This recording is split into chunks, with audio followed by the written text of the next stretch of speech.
Who's a Democrat on that Judiciary Committee. Sir, I really appreciate you being here tonight. Thanks for your time. My pleasure. So what are you guys getting in terms of underlying evidence from Mueller's report? What do you expect you'll actually get to see? Well, we'll get witness statements, 302s, which are FBI reports. We'll get all of the documents, really, that are referenced in the Mueller report that support the findings of the special counsel. That work began today. The committee staff was over at the DOJ, an initial show of good faith, looking at some initial documents. And over the next several days, the protocols will be established for the members to be able to go there and begin our review. And is the Justice Department deciding on a case-by-case, document-by-document basis what you're going to see? Or are you guys getting now all of the 302s, for example, all of the whole categories of information? It is my understanding that all of those documents will be provided. Obviously, we're going to have a vote tomorrow on the civil contempt citation so that if there is a disagreement about documents not being furnished, we will have the mechanism to go to and compel their production. But we expect that all the documents we've requested, save for the grand jury testimony, which, of course, tomorrow we will authorize the committee chair to initiate civil proceedings to obtain the grand jury proceedings as well. Okay, on that last point, I just want to make sure that I understand that. I was trying to put that in context in the introduction here.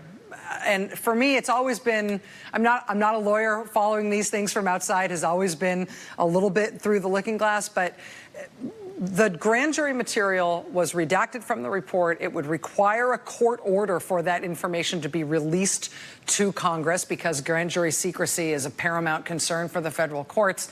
The Judiciary Committee, your chairman, your committee has previously been asking the Justice Department to get that kind of an okay from a federal judge. But with this vote tomorrow, the Justice Department will now be beside the point and you guys will be able to go to the judge yourself? Right. Now, remember, when in the last kind of recent example of the Starr report, Ken Starr went to court to get permission to release the grand jury testimony. And the day he released the entire report, he also produced 17 boxes of documents, including the grand jury proceedings. He did that on his own. That's what transparency looks like. Mr. Barr has refused to do this, so this will authorize the Judiciary Committee chairman to initiate litigation seeking the authorization from the court to release the grand jury proceedings without the assistance of Mr. Barr. It would have been nice if the Attorney General did it in a collaborative way with the committee, but he expressed repeatedly that he had no intention of doing that. And he clearly is not going to collaborate with you on this. Do you have any sense if he's going to actively oppose you on this? Will the Justice Department actually try to block your committee from obtaining this information through litigation? There hasn't been any indication that he intends to do that. It's always better, of course, if he were to be the moving party or to do it with the committee. But I think the committee has a very strong standing to request and receive the grand jury proceedings. They're essential for our review of the underlying facts of this investigation, and I expect the court will grant that request. Now, Congressman, you mentioned that Judiciary Committee staff were over at Justice Department today looking at some of these first materials that have just been made available. Is that the way this is going to work, that you're not actually going to have this information conveyed to you? It's just going to be shown to you and to staffers at the Justice Department, but you're not able to take it away?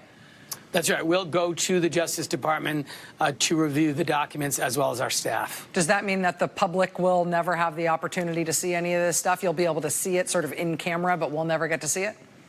Well, I mean, some of these documents will ultimately, I mean, it really depends on what the committee does in terms of an impeachment inquiry. At this stage of the investigation, we will have the opportunity to see the documents, to discuss the contents of the documents, and if we think it's essential to produce them for use at a hearing and they do not agree to that voluntarily, then we have the ability to issue a subpoena for their productions. And having an impeachment inquiry open at this point would make a difference as to whether or not you proceeded in that way? I think there's no question that the court has held that the power of Congress is at its zenith during an impeachment inquiry, but the Congress has tremendous authority during our traditional oversight and investigations responsibility. So I expect if we see documents that we think are essential to produce for the public, that we'll have the ability to do that. Congressman David Cicilline, member of the House Judiciary Committee, I really appreciate your time. That was super clarifying, sir. Thanks.